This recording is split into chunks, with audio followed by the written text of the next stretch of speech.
दोस्तों, हमारी जिंदगी में कई बार हम खुद को एक मुश्किल घड़ी में पाते हैं।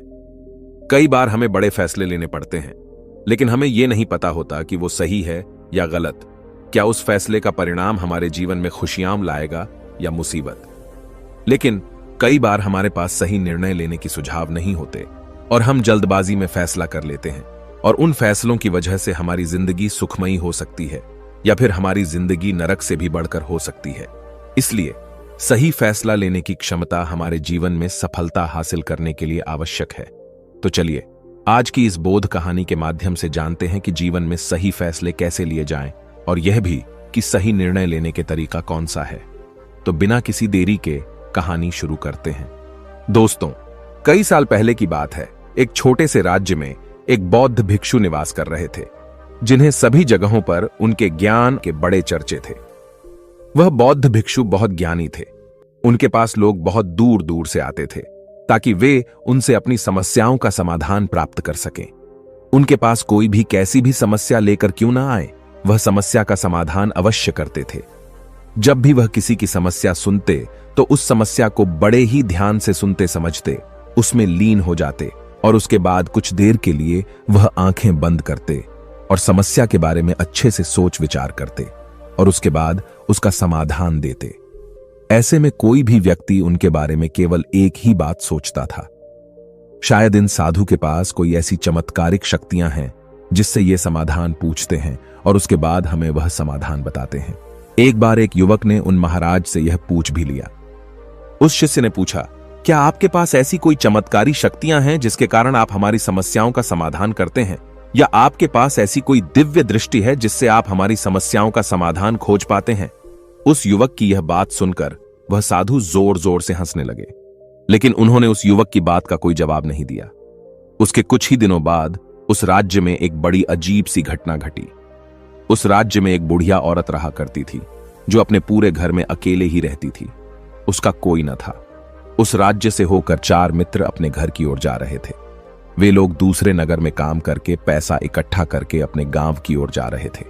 यह बात बहुत पुराने जमाने की है, जब यातायात के साधन न हुआ करते थे, इसलिए वे लोग पैदल ही यात्रा किया करते थे। इसी कारण वे चारों मित्र अपने अपने धन को इकट्ठा करके अपने गांव की ओर प्रस्थान कर रहे थे। उन चारों ने अपना अपना धन एक छोटी सी पोटली में रखा था और उसी पोटली में उन सबकी सारी कमाई थी। तभी उन चारों मित्रों में से एक मित्र कहता है, मित्रों, इस तरह से यदि हम अपना धन अलग अलग रखेंगे तो इससे हमारा धन चोरी हो सकता है। क्यों ना हम अपना सारा धन एक ही पोटली में रख दे, जिससे हम सब इस पर ध्यान भी दे सकेंगे और हमारा धन सुरक्षित भी हो जाएगा। और जब हम अपने गांव पहुंच जाएंगे तो हम वहां पर अपना अपना हिस्सा इसमें से ले लेंगे। उन तीनों मित्रों ने उस युवक की बात मान ली और वे सभी मिलकर अपना धन एक ही पोटली में रख देते हैं और वे सभी मिलकर अपने गांव की ओर आगे बढ़ते हैं।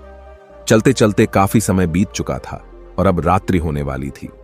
तभी आगे चलकर रास्ते में उन्हें एक घर दिखाई दिया, जहां पर एक बूढ़ी औरत रहा करती थी। रात्रि का समय भी हो चुका था और उन चारों मित्रों को रात रुकने के लिए कोई न कोई जगह की आवश्यकता भी थी। ऐसे में उन चारों ने मिलकर यह योजना बनाई कि वे लोग आज रात इसी घर में ठहरेंगे। इसलिए वे चारों लोग उस घर की ओर आगे बढ़ते हैं। उस घर का दरवाजा खटखटाते हैं।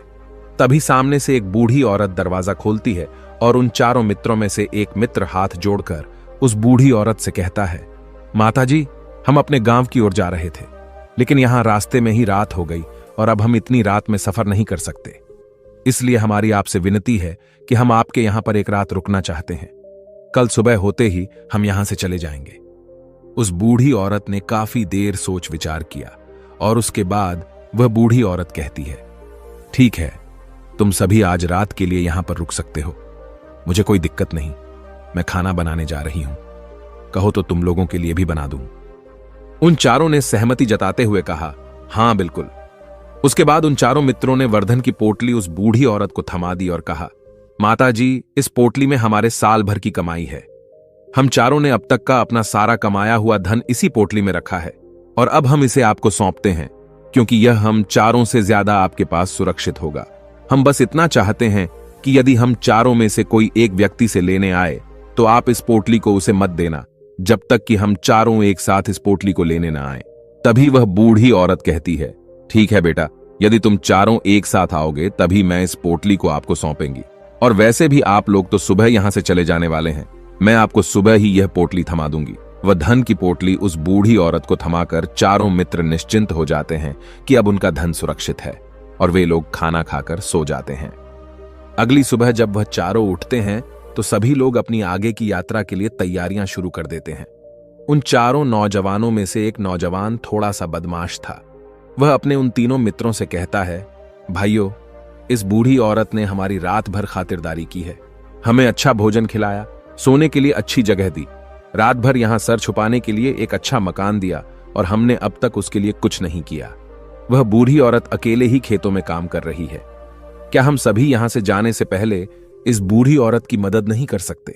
उस बदमाश नौजवान ने मन ही मन यह योजना बना ली थी कि वह किसी तरह से भी उस बुढ़िया से पोटली हासिल करके ही रहेगा। बाकी के तीनों मित्र उसकी बातों में आ जाते हैं और वे सभी मिलकर उस बुढ़िया की मदद करने अर्थात खेतों में काम करने के लिए चल पड़ते हैं। वे सभी मिलकर खेतों का काम कर ही रहे थे कि तभी वह बदमाश नौजवान अपने बाकी तीनों मित्रों से कहता है, मित्र, मुझे जोरों की प्यास लग गई है, मैं जरा उस बूढ़ी औरत से पानी मांग कर लाता हूं। वह बाकी मित्र भी अब काफी थक चुके थे, उन्हें भी जोरों की प्यास लगी थी, इसलिए वह तीनों मित्र उसे वहां से जाने की अनुमति दे देते हैं।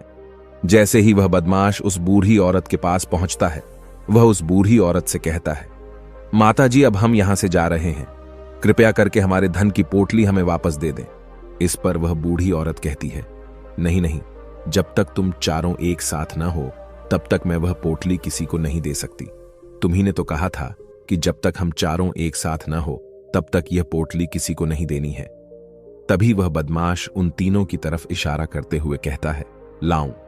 उन तीनों ने सोचा कि हमारा मित्र हमारे लिए पानी लाना चाहता है, इसलिए वह हमसे आज्ञा मांग रहा है। तभी उन तीनों मित्रों ने इशारे में उस युवक से कहा, हां हां ठीक है, ले आओ। ये देख उस बुढ़िया को यह लगने लगा कि अब ये चारों यहां से जा रहे हैं और यह अपनी पोटली मांग रहे हैं, इसलिए उस बुढ़िया ने वह कोट लाकर उस बदमाश के हाथों में रख दी और वह बदमाश उस पोटली को लेकर वहां से चला गया और बाकी के तीनों मित्र अपने खेत के काम में व्यस्त हो जाते हैं। कुछ देर के बाद जब वह तीनों खेत का काम करके वापस लौटते हैं और बुढ़िया से कहते हैं, माताजी, हमारा मित्र जो यहां पानी पीने आया था वह कहां गया? इस पर वह बुढ़िया कहती है, क्या वह पानी पीने आया था? पर वह तो कह रहा था कि हम चारों जा रहे हैं, कृपया करके हमारे धन की पोटली हमें थमा दे। तब तीनों बड़े आश्चर्य होकर उस बुढ़िया से कहते हैं, माताजी, हमने भला कहां वह पोटली मांगी थी, हमें तो प्यास लगी थी और हमने पानी के लिए इशारा किया था। तभी बूढ़ी औरत उन तीनों से कहती है, परंतु अब तो वह पोटली लेकर जा चुका है। तभी वह तीनों मित्र सर पकड़कर रोने लगते हैं और कहते हैं, माताजी, उसमें हमारा सारा कमाया हुआ धन था जो वह अकेले लेकर भाग चुका है। हमने तो आपको कहा था कि जब तक हम चारों एक साथ ना आए तब तक आपको वह पोटली किसी को नहीं देनी है, फिर आपने ऐसा क्यों किया? इसमें आप ही की गलती है। हमने आपको उस पोटली की हिफाजत के लिए रखा था और आपने उसे एक ऐसे आदमी के हाथों में दे दिया जिसने हमारा सारा धन हमसे लूट लिया। हम बर्दाश्त नहीं करेंगे, हम राजा के पास जाएंगे और राजा से आपकी शिकायत करेंगे, न्याय की मांग करेंगे। अब तो इस बात का राजा ही फैसला करेंगे। तीनों नौजवान क्रोधित होकर राज दरबार में पहुंच जाते हैं और अपनी सारी समस्या उन राजा को बता देते हैं। जब वह राजा उन तीनों नौजवानों की बात ध्यानपूर्वक सुनता है तो वह तुरंत ही उस बुढ़िया को राज दरबार में पेश होने का आदेश देता है। राजा के आदेश पर राजा के सैनिक तुरंत ही उस बूढ़ी औरत को राज दरबार में पेश करते हैं और राजा भरी दरबार उस बूढ़ी औरत को दोषी करार कर देता है और कहता है, तुम्हें वह पोटली उस अकेले व्यक्ति को नहीं देनी चाहिए थी। जब उन्होंने तुमसे कहा था कि जब तक वह चारों एक साथ उस पोटली को लेने ना आए तब तक तुम्हें वह धन किसी को नहीं देना चाहिए था। इसमें तुम्हारी गलती है और अब तुम्हें इसका हर्जाना भरना होगा, तुम्हें इनका धन लौटाना होगा। राजा का यह आदेश सुनकर बूढ़ी औरत फूट फूट कर रोने लगती है और राजा से मदद की गुहार लगाती है और कहती है, हे राजन, मैं तो एक बूढ़ी औरत हूं और मेरे पास इतना धन नहीं है और न ही मेरे घर में कोई ऐसा है जो धन कमाता हो। मेरे पास इतना धन नहीं कि मैं इनका धन लौटा सकूं। मैं तो अकेली हूं, बेसहारा हूं, कृपा करके मुझ पर रहम करें। लेकिन राजा उस बूढ़ी औरत की एक नहीं सुनता। वह बूढ़ी औरत रोते हुए अपने घर की ओर जा रही थी। यह सोच रही थी कि आखिर मैं इतना धन कहां से लाऊं कि कैसे मैं उन लोगों का यह धन उन्हें लौटाएंगे। मेरे पास इतना धन नहीं है। मैं क्या करूं, कैसे करूं, कहां से लाऊं इतना धन? यदि मैंने उनका धन नहीं लौटाया तो मुझे राजा मार डालेगा। वैसे भी मेरी ही गलती है। जब उन चारों ने मिलकर मुझसे कहा था कि जब तक हम चारों एक साथ ना आए तब तक वह पोटली किसी को नहीं थमा दी है, फिर भी मैंने वह पोटली केवल उस एक व्यक्ति को थमा दी। इसमें गलती तो मेरी ही है। वह रोते रोते ये सारी बातें सोचते हुए अपने घर की ओर जा रही थी। तभी रास्ते में उस बूढ़ी औरत को वही संत मिले जो उस नगर में किसी भी समस्या का समाधान बड़ी ही सरलता और सहजता से करते थे। उन्होंने उस बूढ़ी औरत से कहा, क्या बात है बेटी, क्यों रो रही हो? इस पर वह बूढ़ी औरत उस संत को सब कुछ सच सच बता देती है और कहती है, हे महाराज, इसमें गलती तो मेरी ही है। उन चारों ने तो पहले ही कहा था कि जब तक वे चारों एक साथ न आएं तब तक वह पोटली मुझे किसी को नहीं देनी। लेकिन मेरी हिम्मत मारी गई थी जो मैंने वह पोटली केवल एक व्यक्ति को थमा दी और वह उनका सारा धन लेकर वहां से भाग गया। लेकिन अब मुझे यह समझ नहीं आ रहा कि मैं वह सारा धन कहां से लाऊं, कैसे जुटाऊं। मेरे पास इतना धन नहीं है और राजा ने तो आदेश भी दे दिया है कि मुझे उनका धन लौटाना ही पड़ेगा। लेकिन मैं यह समझ नहीं पा रही कि इतना सारा धन मैं कहां से लाऊंगी। तभी बसंत उस बूढ़ी औरत से कहते हैं, शांत हो जाओ, मैं कोई ना कोई रास्ता जरूर निकाल लूंगा। इतना कहकर वह संत वहीं पर बैठ जाते हैं, ध्यान करने लगते हैं। कुछ देर के लिए आंखें बंद कर सोचते हैं, विचार करते हैं। मौन रहकर वह समस्या का समाधान निकालते हैं और उसके बाद वह उस बूढ़ी औरत से कहते हैं, बेटी, राजा ने फैसला किया है वह बिल्कुल गलत है। आपने जो किया इसमें आपकी कोई गलती नहीं है। राजा का फैसला गलत है। उन संत के इतना कहने पर बूढ़ी औरत चुप हो गई और यह सोचने लगी कि आखिर राजा का फैसला कैसे गलत हो सकता है। राजा तो सभी के लिए न्याय ही करते हैं और वह कभी किसी का बुरा नहीं करते। फिर आखिर आज राजा का फैसला कैसे गलत हो गया? उन संत और उस बुढ़िया की बात आसपास के खड़े लोग सभी लोग सुन रहे थे और वे लोग भी बड़े अचरज में थे, क्योंकि राजा का फैसला कैसे गलत हो सकता है। राजा ने तो बिल्कुल सही फैसला लिया है। इस बूढ़ी औरत ने ही गलती की है। उन चारों का धन केवल एक ही को थमा दिया। ऐसे में इस बुढ़िया को उनका धन तो लौटाना ही चाहिए। राजा ने गलत फैसला कहां किया है? तभी बसंत उस बूढ़ी औरत से कहते हैं, जाओ और राज दरबार में कह दो कि हे राजन, आपका फैसला गलत है और सही क्या है, गलत क्या है, इसका फैसला मैं करूंगा। पहले तो बूढ़ी औरत इतनी हिम्मत ही नहीं जुटा पा रही थी कि वह राज दरबार में जाकर भरे राज दरबार राजा को यह कह सके कि राजन, आपका फैसला गलत है। लेकिन जैसे तैसे उसने हिम्मत जुटाई और वह वापस राज दरबार लौटी। उसने डरते हुए भरे राज दरबार राजा से बड़ी थर्राती आवाज में कहा, हे राजन, आपने जो फैसला किया है वह फैसला गलत है। इतना कहकर उसने राजा को सारी बात सच सच बता दी। उस बूढ़ी औरत की बात सुनकर राजा बहुत क्रोधित हुआ। राजा ने उस बूढ़ी औरत से कहा, कौन है वह संत जिसने मेरे फैसले को गलत बताया है? क्या उन्हें नहीं लगता कि मैंने सही निर्णय लिया है? मैं हर रोज कई निर्णय लेता हूं, कई फैसले करता हूं, लेकिन आज तक कभी किसी ने मुझसे यह नहीं कहा कि मेरा फैसला गलत है। यदि उन संत ने मुझे सही फैसला न सुनाया, उन्हें फांसी की सजा दे दूंगा। यह बात पूरे नगर में फैल गई। सभी लोग यह जानने के लिए हैरान थे कि आखिर वह साधु ऐसा कौन सा फैसला सुनाने वाले हैं जो राजा से भी उचित होगा, जिसमें सबके लिए न्याय होगा। राजा ने अपने सैनिकों को तुरंत ही आदेश दिया कि जाओ और संत को राज दरबार में लाओ। राजा की आज्ञा के अनुसार वे सैनिक तुरंत ही उन संत को लेने के लिए निकल पड़े। वे लोग कुछ ही देर बाद उन संत को लेकर राज दरबार पहुंचे। राज दरबार में सभी लोग उपस्थित थे और सभी लोग उन संत के फैसले का इंतजार कर रहे थे। उन संत को देखकर राजा कहता है, महाराज, आपको ऐसा क्यों लगता है कि हमने जो फैसला किया है वह गलत है? इस बुढ़िया ने यह वादा किया था कि वह चारों लोगों को एक साथ ही वह पोटली थमाई गई। फिर आखिर उसने अपना वादा क्यों तोड़ा? इसने यह गलती क्यों की कि इसने केवल एक ही को पोटली थमा दी और वह उनका सारा धन लेकर यहां से भाग गया? तो क्या इसमें इसकी गलती नहीं है? क्या इसे इनका धन नहीं लौटाना चाहिए? इस पर वह साधु बड़ी विनम्रता से राजा से कहते हैं, हे राजन, यह आपका फैसला था, लेकिन मैं आपसे कुछ कहना चाहता हूं। इस पर राजा कहता है, ठीक है, कहिए, आप क्या कहना चाहते हैं? इस पर वह साधु बड़ी विनम्रता से राजा से कहता है, हे राजन, जैसा कि वादा किया गया था कि पोटली एक साथ उन चारों को ही दी जाएगी, तो अभी तो यह केवल 3 है। चौथा कहां है? तो इनसे कहिए कि यह लोग यहां से वापस जाएं और अपने उस चौथे मित्र को यहां लेकर आएं, तभी इनका धन वापस किया जाएगा। और वादा भी ऐसा ही किया गया था कि जब तक चारों लोग एक साथ न हो तब तक उनका धन उन्हें नहीं लौटाया जाएगा। और यदि यह बूढ़ी औरत इन तीनों को धन लौटा देती है तो यह बूढ़ी औरत अपना वादा तोड़ देगी और यह सही नहीं है। इसलिए यदि आप चाहते हैं कि इनका धन लौटाया जाए तो पहले इनसे कहिए कि ये लोग जाएं और अपने उस चौथे मित्र को यहां पर वापस ले आएं। उस राज दरबार में हर कोई इस बात को सुनकर बहुत खुश हुआ। सभी ने उन संत की बहुत तारीफ की। राजा भी उन संत के इस फैसले से पूरी तरह से सहमत था। राजा तुरंत ही उन संत के सामने सिर झुका लेता है और हाथ जोड़कर उनसे कहता है, हे महाराज, आपका यह फैसला इतना सही कैसे हो सकता है? आखिरी बात मेरे दिमाग में आई क्यों नहीं? मैंने इस बात को इस तरह से सोचा क्यों नहीं? तभी वह साधु उस राजा से कहते हैं, हे राजन, आपके पास और भी काम होते हैं। आप दिन भर व्यस्त रहते हैं और आपको जल्दीबाजी में फैसले लेने पड़ते हैं। आपने इस मामले को सुना समझा, लेकिन इसे देखने में आप गलती कर गए। इसे आपने केवल ऊपरी तौर पर देखा। आपने इसकी गहराई तक जाने का प्रयास तक नहीं किया। यदि आपने इस मामले की गहराई को देखा होता, समझा होता, तो आप भी इसी नतीजे पर आते। जब तक हम किसी मामले की गहराई तक नहीं जाते तब तक हम उसका सही समाधान नहीं निकाल सकते। लेकिन हम में से अधिकांश लोग तो अपने फैसले केवल जल्दीबाजी में लेना चाहते हैं, भले ही वह मामला कितना भी गंभीर क्यों ना हो। हमें तो बस अपना हक चाहिए, हमारा नाम होना चाहिए, भले ही फैसला हमारे लिए आगे चलकर हमारे लिए नुकसानदायी क्यों ना हो। लेकिन हम तो उस मामले की गहराई तक जाने के लिए सोचते तक नहीं। तभी वह राजा उन संत से कहता है, हे महाराज, क्या आपके पास कोई दिव्य शक्तियां हैं?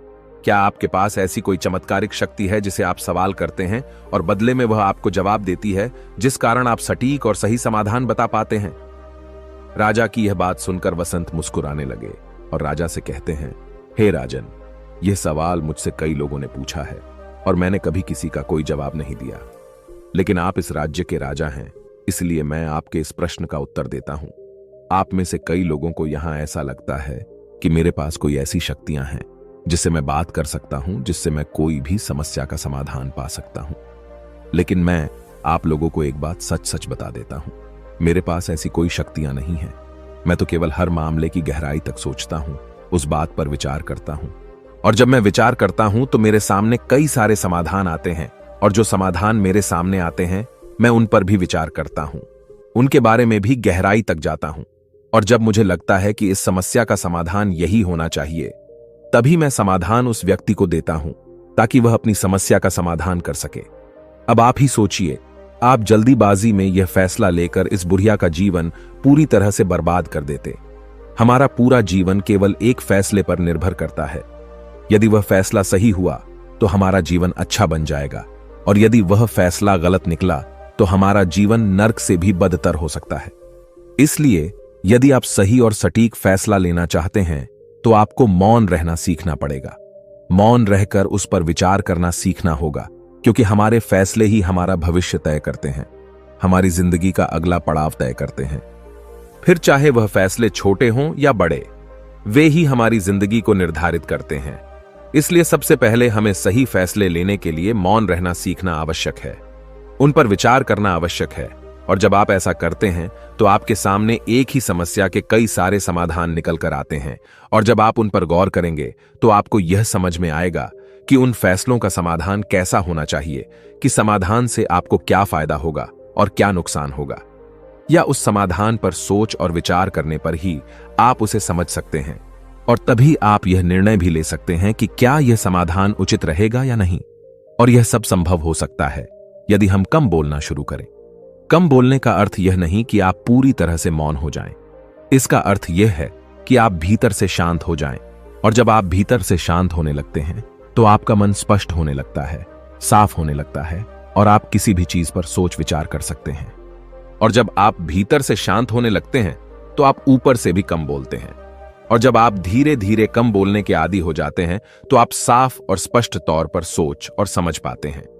आपके विचारों में शुद्धता आ जाती है, जिससे आपको यह साफ और स्पष्ट देखने को मिल जाता है कि कौन सा फैसला सही होगा और कौन सा फैसला गलत होगा। आपको उस परिस्थिति में क्या करना चाहिए और क्या नहीं करना पहाड़ियों में बसे लेकिन हम में से अधिकांश लोग अपने आप को सही साबित करने के लिए, अपने आप को ऊंचा साबित करने के लिए अत्यधिक और कड़ी मेहनत के लिए जाना जाता था कि हर कोई उनकी बातों को गंभीरता से जो लोगों को